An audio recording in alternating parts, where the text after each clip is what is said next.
every aspect of our individual and collective everyday lives within specific time frames of societal development.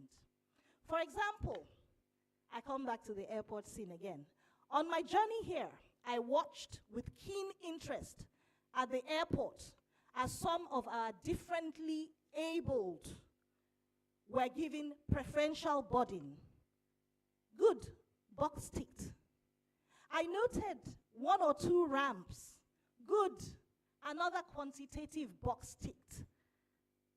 But what was the quality of the travel experience? If I were to ask some of you, I am sure you would refer to indignities suffered whilst you became the object of attention as you were basically carried or ferried to and from the departure lounge to the aircraft by non-trained individuals whose qualification for undertaking that task is a hypothetical assumption that based on their outward physiology, they should be able to and well positioned to carry a chair. Some of you held your hearts in your mouths whilst you were being carried onto the aircraft. That is the truth. I also watched and listened in some cases to the physically impaired attempt to make their way through the same chaos. I wondered if there was a fall from the wheelchair, as that was a real and present hazard. What would happen?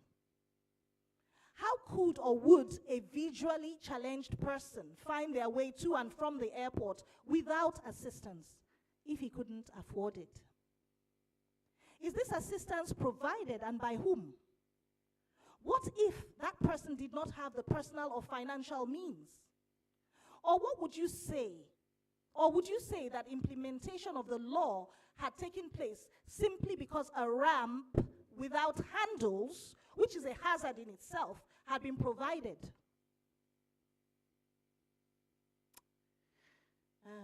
May I ask the mobility impaired and wheelchair users at this forum, do you consider that the provision of a ramp without handles? Do you consider that enablement or sufficient implementation? It's a question. I'm expecting an answer. Someone said no. Did you feel sufficiently protected or safe on that ramp? Would you have been able to navigate it on your own without external help? If the answer is no, then we must go back and challenge it within our various platforms, because what you accept or tolerate will remain unchallenged and unchanged. That is the reality. Again, permit me to ask what provisions or protections exist for the hearing impaired in the public spaces, or the cognitive or intellectually or sensory or developmentally challenged in this circumstance? Or are they offhandedly denied the fundamental right to freedom of movement simply on the basis of their different ability, which has been made a disabling factor due to societal neglect, negligence, or indifference, and societal failure to provide basic but necessary amenities in public spaces? Little wonder that we still have cases of differently abled persons abandoned, locked down in a home or at home or in a facility, and in some cases maltreated, severely maltreated, and even killed at infancy. I remember dealing with two such cases about 2 years ago. A child was killed by her grandmother because she was born with disabilities, and the grandmother felt that the burden on her daughter and the husband would be too much. Imagine, grandmothers or grandparents are known to be, we all know that if you can't misbehave with your parents, the grandparents is it. You can get away with anything. What would make a grandmother kill her own child, her own grandchild? Has society failed us so much And have we, sitting here, because we are the voice to the voiceless, have we failed ourselves so much that this is our portion? The murder of innocent, vulnerable children. These issues cannot continually be accepted and waved off or joked about. They must be challenged, or there will be no change. And whatever change that will come must primarily begin with us seated here. We must challenge these concepts under the law and by every legitimate means possible and available to us. The Disability Act and the Assessment Act, the assessment policy, as it were, cannot be stagnant. It must be reviewed. It cannot be poorly implemented. We must not accept that. It cannot be reduced to a toothless bulldog. We must highlight, review, challenge every aspect of it until we are seen and our voices are heard and our rights protected and ensured through effective implementation.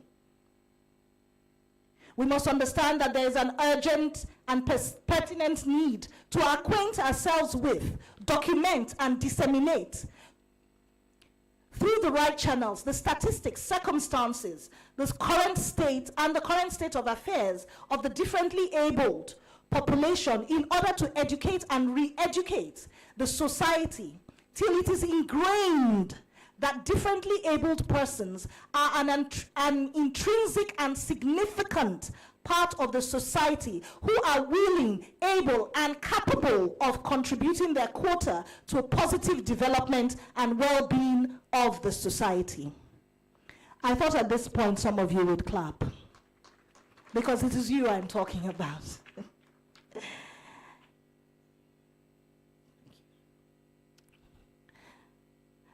I thought I asked that the doors should be bad. No, I'm just kidding. Imagine a world without a Helen Keller, author and advocate, without a Johann Sebastian Bach, whose music we still enjoy centuries till today. Did you know he was disabled? And for the football fans amongst us, without a Lionel Messi. Now, I'm not trying to start a Messi versus Ronaldo debate here, which I would probably lose gallantly.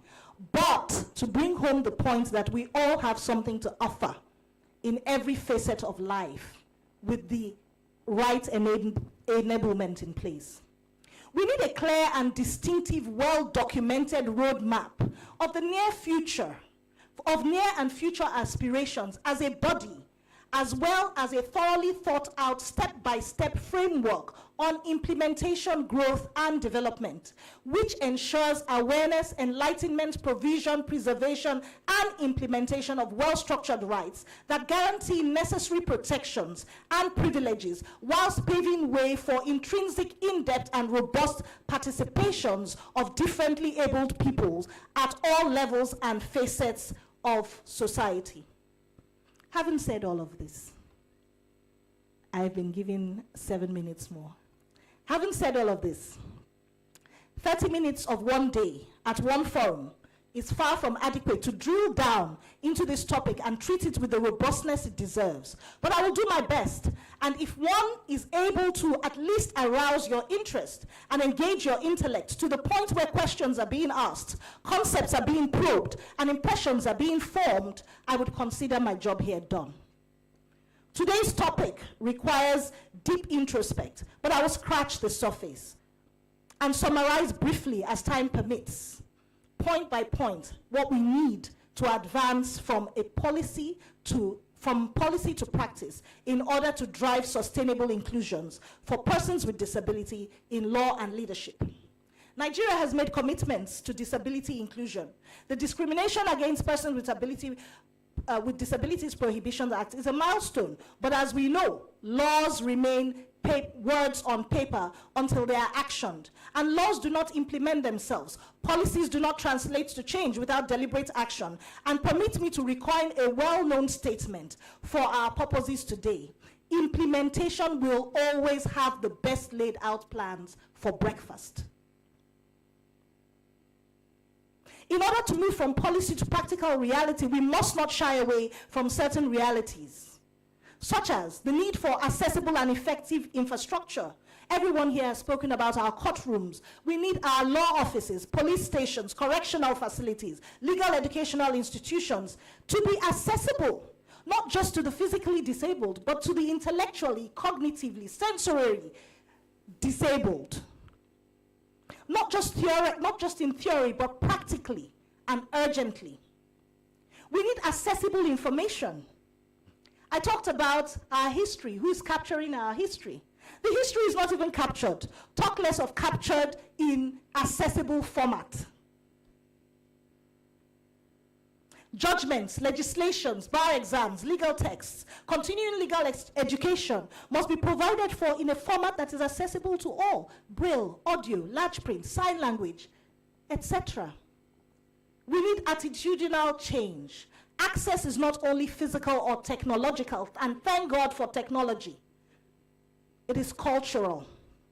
The legal profession must unlearn biases that equate disability with incompetence or pity or charity. We must replace charity with equality, not tokenism, with authentic inclusions, not just sympathy, but respect. We need institutional accountability. Every institution within the justice system must answer a simple question. How are we ensuring that persons with disabilities can participate fully, independently, and with dignity? If the answer is silence, then we still have work to do. We must also, don't worry, I'm about to finish. We must also advance the impact of differently abled persons by ensuring persons with disability are not mere participants, but drivers of their own change, like we're doing at this forum. I'm sure we're all familiar with the phrase, "not for us, without us." This means moving from mere presence to influence, from being included to shaping what inclusion looks like. Persons with disabilities must be central to policy, design, legislative drafting, court reforms, and institutional decision-making. Representation cannot just be symbolic. It's not just enough to stick someone in a wheelchair in a commission. It's not just enough to just have a ramp put somewhere. This representation must be qualitative. Lawyers, we need lawyers with disabilities as senior advocates, partners, judges, and policy makers. Leadership pipelines that intentionally mentor, support, and elevate emerging lawyers with disabilities. We need research, data, and continuous evaluation to measure the inclusion gaps within the justice sector. Impact is not about seats being filled or offered. It is about voices being heard and lives being changed and power being shared. For leadership in disability inclusion is not the responsibility of persons with disability alone, and I'm glad that we're not alone here. It rests with all of us, institutions, allies, and society, but it must be driven and championed by us. True leadership means creating enabling environments, challenging ideologies and practices that exclude, even when exclusion is unintentional. Highlighting and dismantling barriers using one's influence and platform. Normalizing accommodations as a human right and not as a favor. We must move from being seen as a charity case to one who have not only a right to exist, but to thrive and to contribute. And to the lawyers with disabilities in this room and across the country, your leadership is not defined by your willingness to overcome barriers, but by your right to demand their removal. You are an integral part of the society, not a sidestep or a mishap. You are not here to be resilient alone. You are here to be respected, and we must agitate and call for that respect. A call to action. What must we do now? Let us convert today's conversations into concrete commitments. As I've said earlier, we must champion change, and charity begins at home. For the MBA and legal institutions, we must seek to adopt a comprehensive disability inclusion and accessibility policy across all MBA branches, not just by lip service, but in real terms, which plays out in access and effective accommodations provided. We must seek effective implementation of the above policy and enforce accessibility standards across all venues, events, and processes. We must strive for the establishment of a permanent fund. And I know when money is mentioned, we all kind of recoil. But without money, you can't do it. We must strive for the establishment of a permanent fund for reasonable accommodation for lawyers and law students with disabilities. We must expand our mentorships, internships. How many of us, how many firms give internships to lawyers with disabilities? Clerkships and leadership pathways. For law schools and legal education providers, we must ensure accessible curricula, examination formats. How many of you, when you went through law school, may I just see by a show of hands, had extra time given to sit your examinations? I see 1, 2, 3, 4. I thank God for these 4, but it's simply not enough. It should become the norm. We should introduce and train lecturers and administrators on disability inclusion. For government and justice sector, we need to implement full compliance with the Disability Act. We need to introduce accessibility audits. Yes, we're going to audit you, ma'am. We need to introduce accessibility audits for the courts and for the justice institutions. We need to train judges, magistrates, police, correctional officers on disability rights. I recently dealt with a case where a young man got killed trying to get arrested simply because he had cognitive disability. He did not understand what an arrest was, and so he resisted, and the officers came down on him, and the more he struggled, the more force was applied. He died. We need to wake up.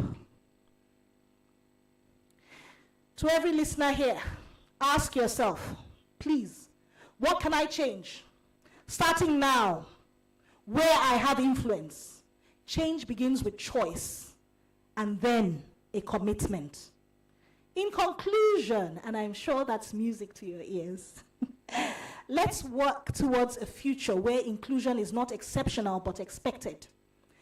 I have but merely scratched the surface, but I hope I've been able to at least rustle the nest and stir up a thought process. If I have accomplished even that among such astute legal minds, then I consider my coming here today fruitful and productive. Having said that, there is no denying that the road ahead is rough. There will be calls for sacrifices to be made, pressures to be mounted, of a political, legal, and socio-economic nature. There is need for a doggedness and insistence that we can rest, but we can rest assured that the constant in life is change. And with the right dedication, commitment, and productive input from forums such as these, in real terms, we will make a difference. We will achieve our objective, and we will conquer one step at a time. Thank you ever so much. You may unbar the doors now.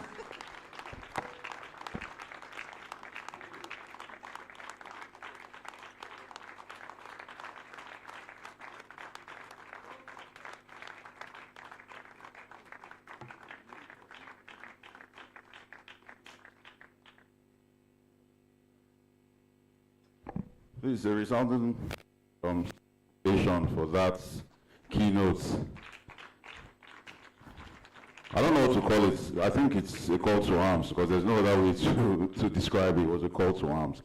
During the keynotes, she raised the she raised the pondering question. She asked about data. She talked about how many people do we have in the disability community, in the legal industry, and all that. Well, Madam Chairperson of the MBA Lawyers with Disability Forum actually commissioned a study to that effect. So I don't know whether Damilola Alabi is here, Ms. Alabi. She will come to speak to this study in the next 10 minutes, just speak to the study. Later we'll go into it in depth. It's the first of its kind, and it's got this present council. Good morning, Leonard Six here present, distinguished seniors.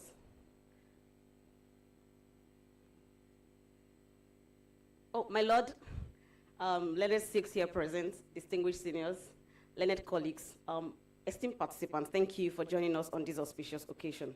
For the first time in the history of the Nigerian Bar Association, the Nigerian Bar Association Lawyers with Disabilities Forum commissioned a research with the help of a very professor of international law who supported the forum with his team of statisticians, infographic designers, and other professionals. We commissioned a research, first of all, to know to have an idea of the number of lawyers with disabilities in Nigeria. The truth is, to have a fairly estimate idea, we'll have to go as far back as the Supreme Court, because that is where enrollment takes place. We are aware that not all lawyers with disabilities practice because of the restrictions already in practicing. We are also aware that not all lawyers with disabilities who practice associate with their branches because of the barriers in that. We are aware that not all lawyers with disabilities are even able to function within the instrumentality of the Bar Association. So we have to take this as far as we can, going as far as law offices. The research questionnaire even went as far as foreign trained lawyers, because we wanted to do some comparison to know what accessibility is like outside the country. Now, overall we got, so I'm just going to quickly read the executive summary of the report. So for those who are interested, you can scan this barcode. That takes you straight to the report. The barcode on the screen will give you the report. And for our registered participants, we will also be hosting the report on the forum's website. It will be on our website for anybody who wants to view it. We'll also be sharing soft copies via email with everybody who registered to attend the conference. But while you are here, you can take a look from here. So I'm just going to quickly read through the executive summary of the report.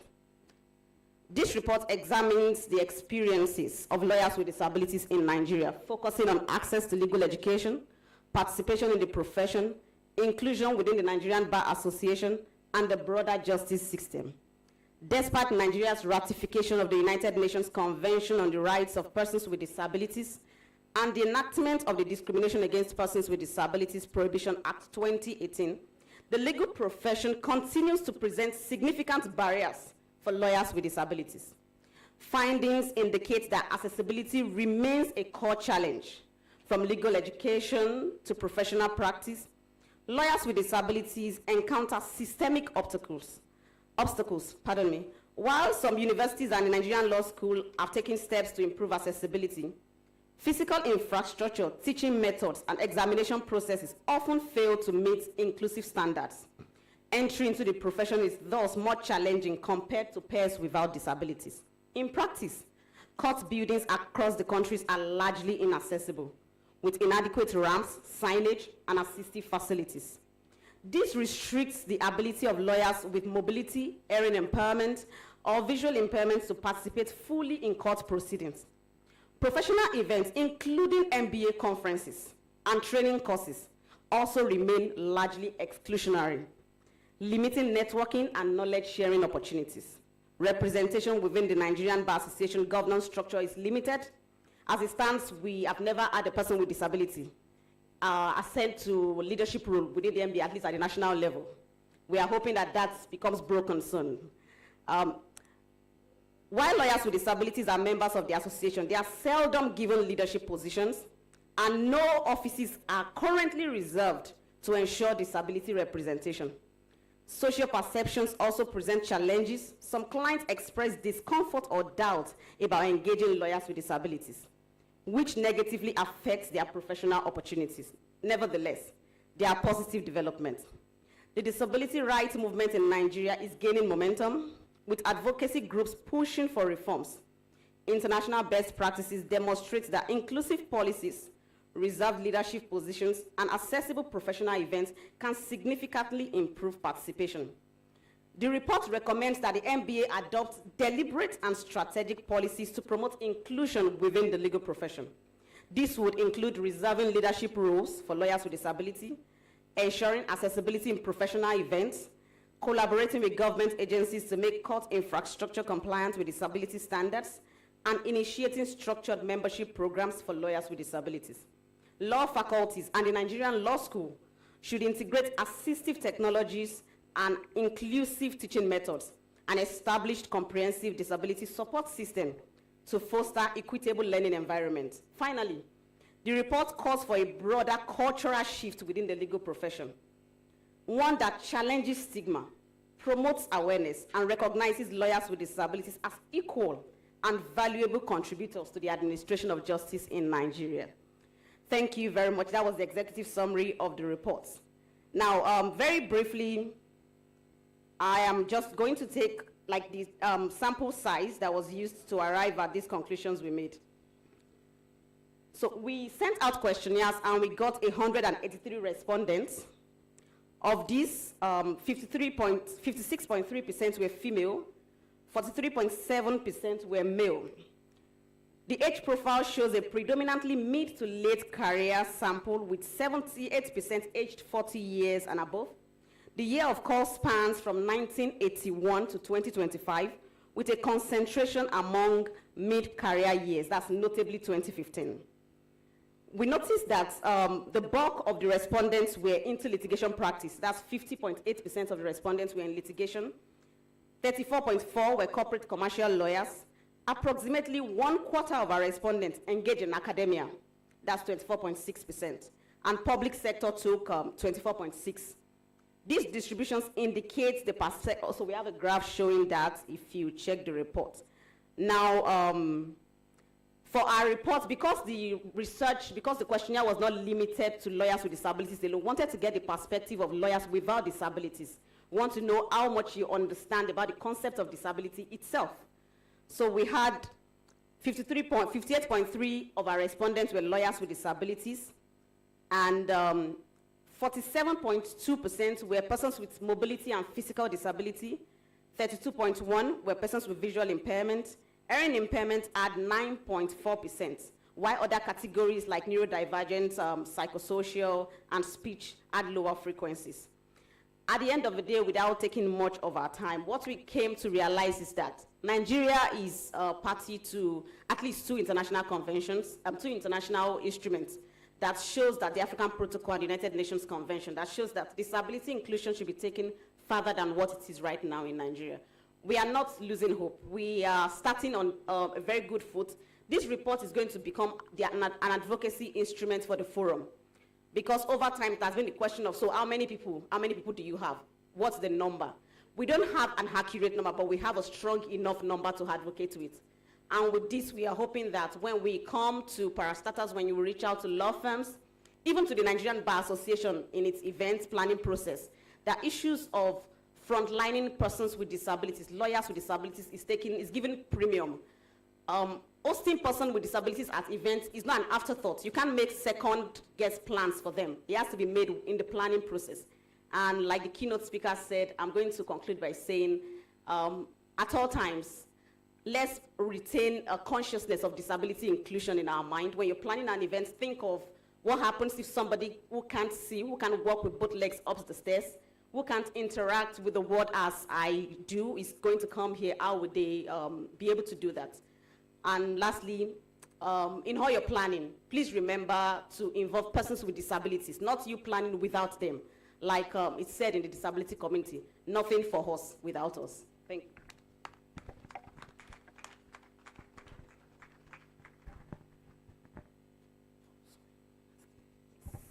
Oh, so apologies. The committee, even though we commissioned the research, we had the learned professor who handled the research for us. There were members of the governing council, who were members of the research committee. Mr. Justice Christopher is here, he's somewhere at the back. He was the chairman of the committee. Ms. Florence Marcos, she was a member of the committee, and I was privileged to serve as the secretary of the committee. Thank you. Please, let's once again appreciate the committee for delivering to us an empirical study. Yes. Please, while the program was ongoing, certain dignitaries walked in and we'll quickly recognize them. Let's recognize the person of Mrs. Ba Dejo Okunsanya Onyinka, S-A-N. Please, let's put our hands together for her. Yes, she's popularly known as Mrs. B. Let's also recognize the panelist, the person of Akin Akintoye. Please, let's put our hands together for him. Okay, please, let's put our hands together for him. It's this way. Also, the Delta State lead, NBA Women Forum, the person of Malo Ude Pala. Please, let's put our hands together for her. You're welcome, ma'am. Yes, we also recognize the representative of the Delta State Commander, Federal Road Safety Commission. Please, let's put our hands together for her. You're welcome, ma'am.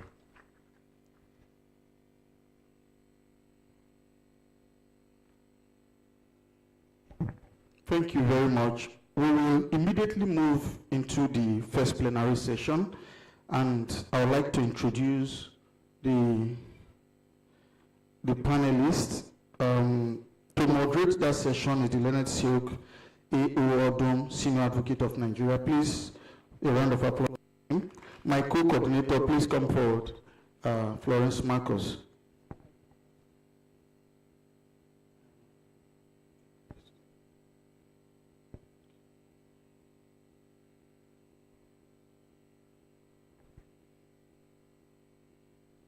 Please, sir. Thank you. Next, I would like to introduce Professor Cheluchi Onyemelukwe, the lead speaker for the plenary.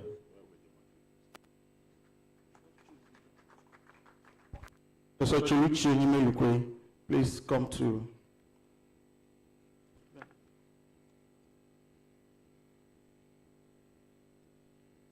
We have the chairman of the Anambra State, Abia State Disability Commission. Abia State Disability, David Obinna Anyele, please come up stage. Please clap for them as they step out.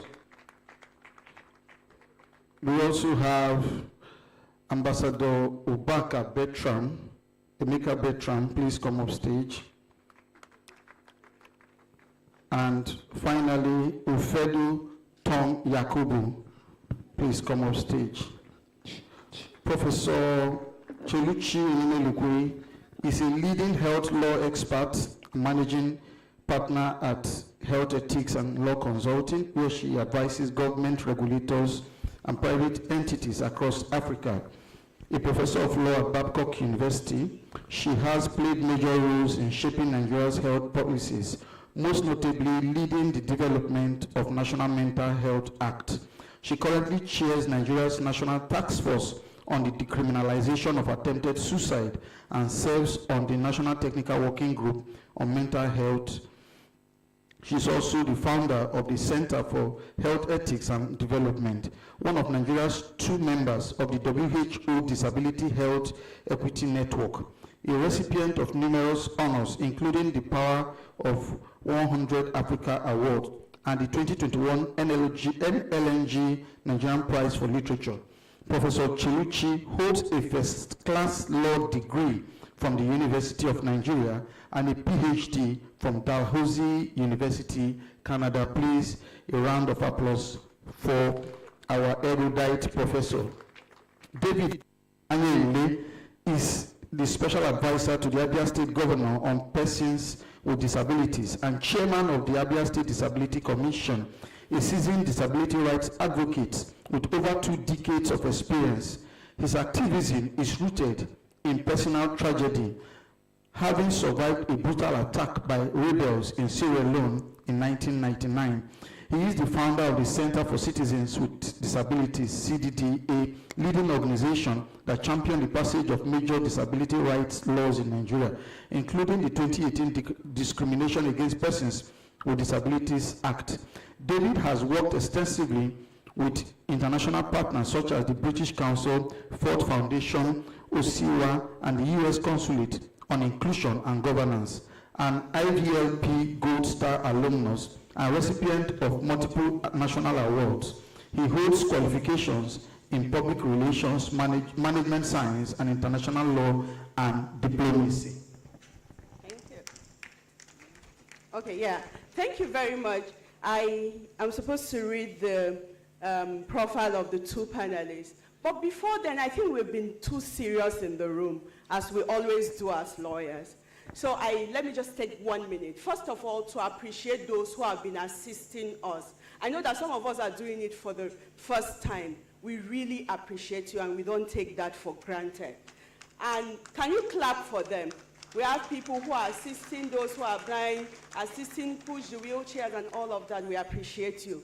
And for the sake of inclusion, let me just take 1 second or 1 minute to describe myself, for the sake of those who are unable to see me in the room. I am a lady of average height, dark in complexion, wearing a dark blue flowing gown, and I have very neatly packed kinky dreads. I am also an amputee. I walk with the aid of a prosthetic, even though it's not so visible today because of my gown, and an elbow wheel crutches. And I will come to that, sir. I want to charge those who are sitting close to those who have visual impairment. Please make sure you describe what is happening in the room to them, because we may not all have the opportunity to do that. And you can tell from my voice that I am beautiful. Thank you very much. So we'll go ahead to read the profile of Ambassador Ubaka Emeka Bertram.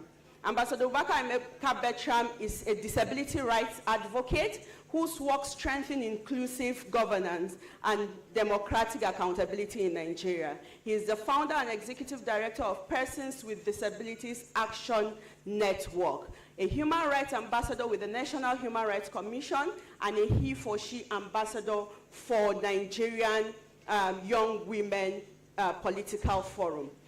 He has contributed in several national policies and accountability initiatives, including the election monitoring, school safety policies, anti-corruption frameworks, and disability inclusion programs, supported by UNICEF, CTA, ROLAC, and HEDA. Notably, he is the first Nigerian with disability to chair a registered political party. A graduate of multiple leadership institutes, he is widely recognized for his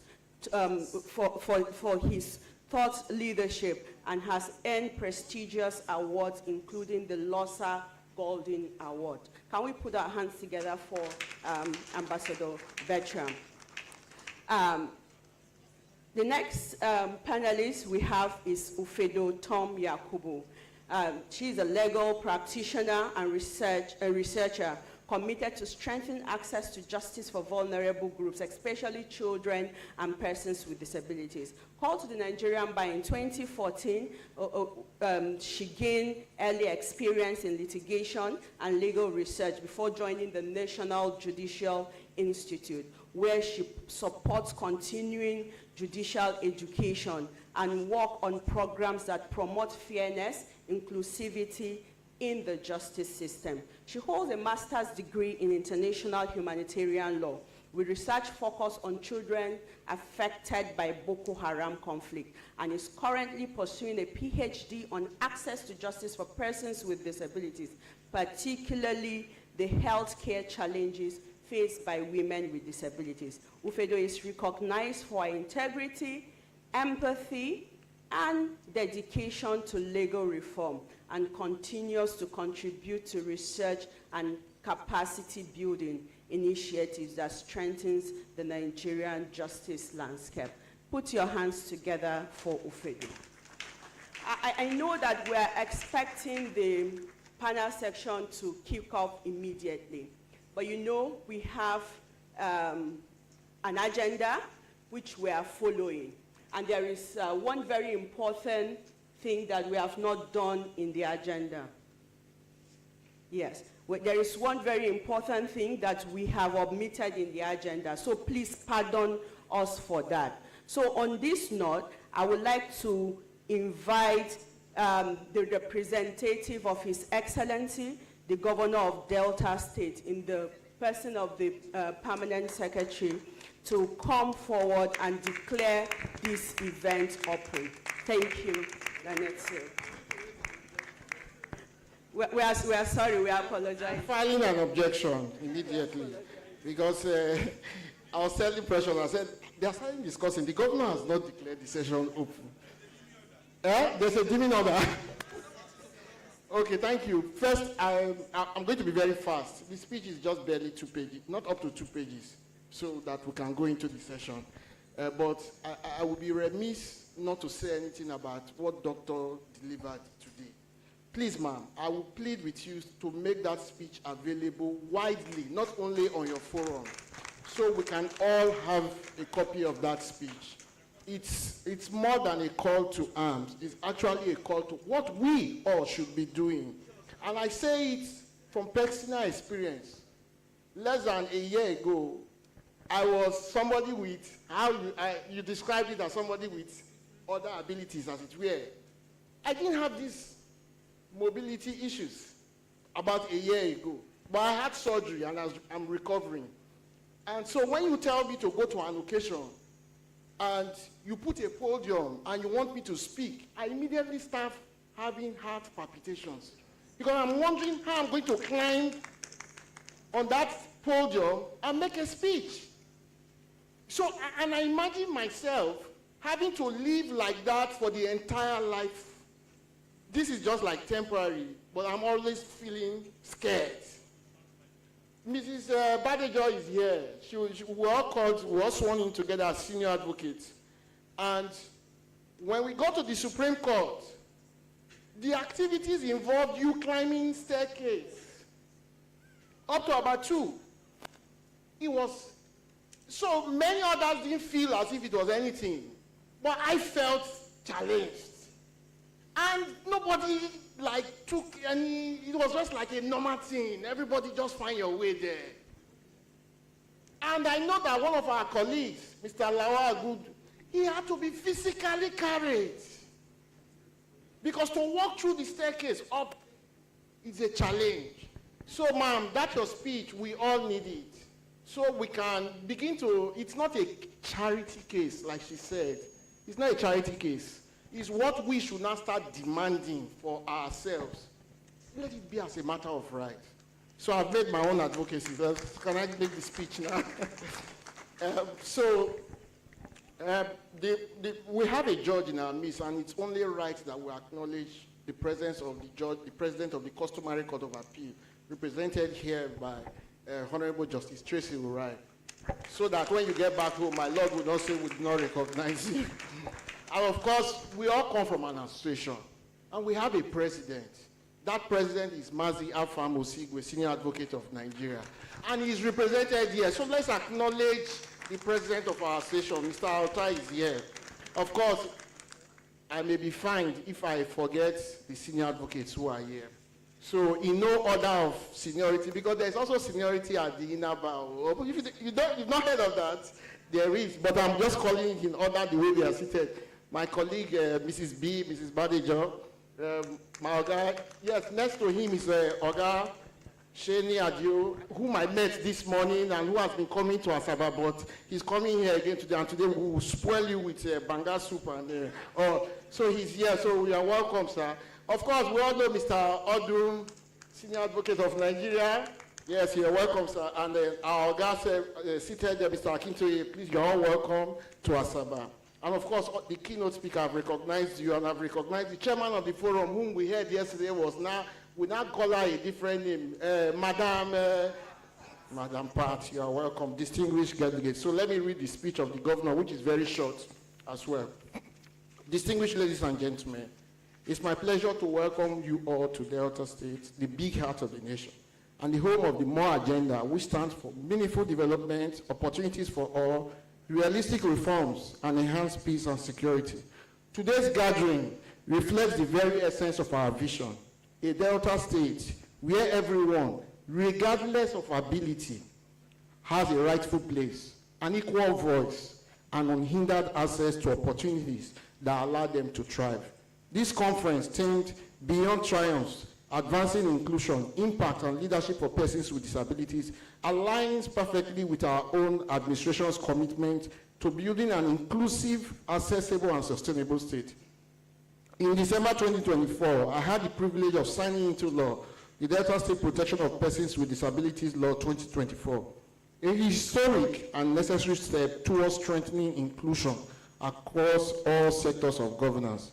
This law was enacted to establish a stronger, more enforceable framework for promoting the rights and dignities of persons with disabilities, deepening accessibility standards across public institutions, infrastructure, and services, and ensure that Delta State becomes a model of genuine inclusion within Nigeria. That are not the carry last, I hope we know.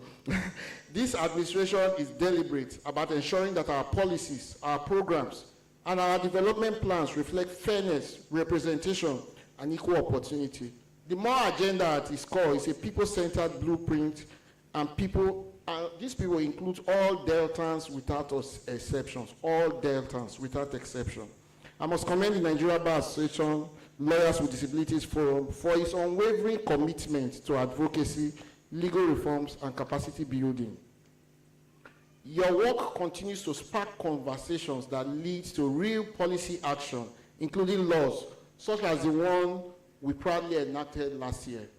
To our distinguished panelists, speakers, and delegates from across the country, I say, Delta welcomes you warmly.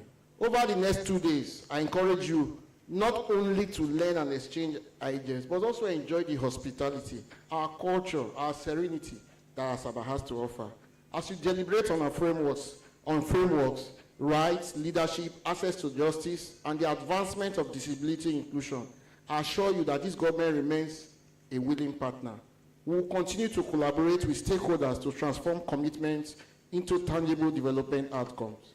Ladies and gentlemen, with great honor and responsibility, I hereby declare the NBA Lawyers with Disabilities Annual Forum, Disabilities Forum Annual Conference 2025 open.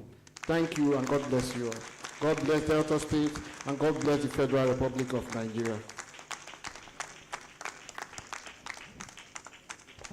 Thank you, Your Excellency. Yeah. So, you know, we saved the best for the last. We still have one profile to read, and that is the profile of our distinguished moderator, Andrew Osamedua Odum, Senior Advocate of Nigeria. He's a distinguished Nigerian lawyer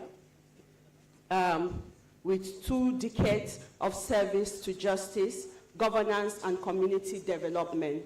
Born on the 24th September 1972 in Onitsha, Ubo, Delta State. He obtained his LLB from the University of Nigeria, Nsukka, and his LLM from the University of Benin. He was called to the Nigerian bar in the year 2000.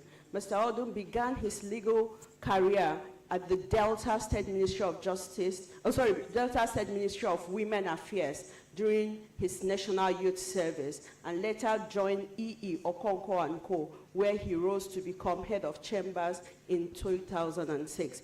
He founded the A.O. Odum & Co. Seat of Wisdom Chambers, where he contributed to serve as managing solicitor and advocate. His commitment to public service is notable. From 2011 to 2015, he served as a legal advisor to the governor of Delta State, contributing to landmark reforms in child's rights, criminal justice, water governance, and health policy. He also served on multiple state committees focused on legislative development and institutional strengthening. With the Nigerian Bar Association, Mr. Odum has held significant leadership positions, including chairman of the Asaba branch, NEC member, chair of key national committees. His efforts have advanced legal practice standards, electoral reforms, and business law frameworks in Nigeria.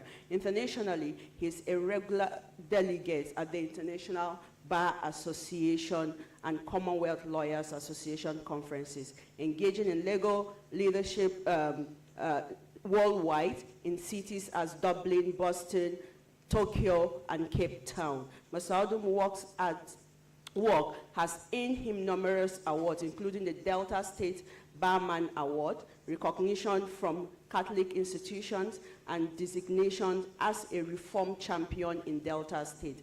He is a fellow of the Institute of Chartered Mediators and Conciliators and a member of the Nigerian Institute of Chartered Arbitrators and the Society for Construction Law, Nigeria. Beyond his professional achievement, he is also a dedicated teacher and singer of sacred music, reflecting a deep commitment to faith, mentorship, and community upliftment. His life exemplifies excellence, integrity, and service. Please, let's put our hands together for the Learned Seal. And on this, I yield the floor to our moderator. Thank you.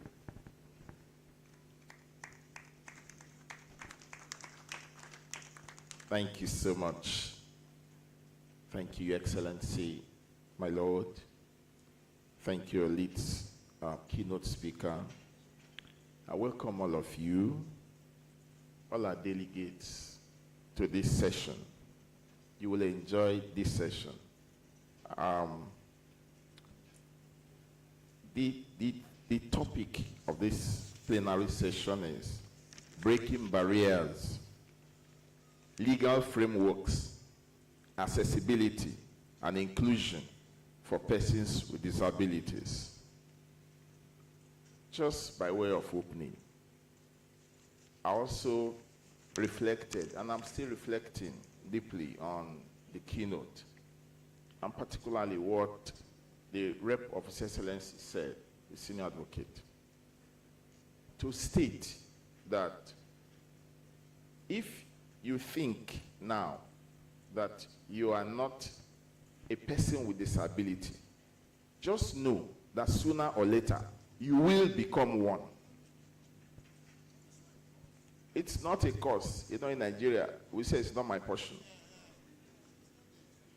Very soon, even if everything goes on well, you soon grow old.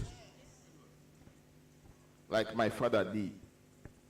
He couldn't climb any stairs again.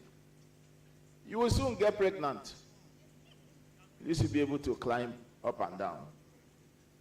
And so on and so forth. When I knew my chairman of Asababa, he could fly many, multiple stairs. Tell him to walk into this hall now. And the president of Nigeria himself knows. During the campaigns before the election and his inauguration, it became clear that it's a person with disabilities. So, and so on and so on. So, age will teach you a lot. Circumstances of life can never be certain. So, every person must become committed to what we're doing today. And secondly, in Nigerian Bar Association and Nigeria, we talk a lot. So many conferences, so many seminars, roundtables, so much money spent on them, they are good. But the more important thing, like the keynote speaker said, is action. Action. We talk too much and we act very little, very little. So we have to change the narrative with this conference. We must walk the talk.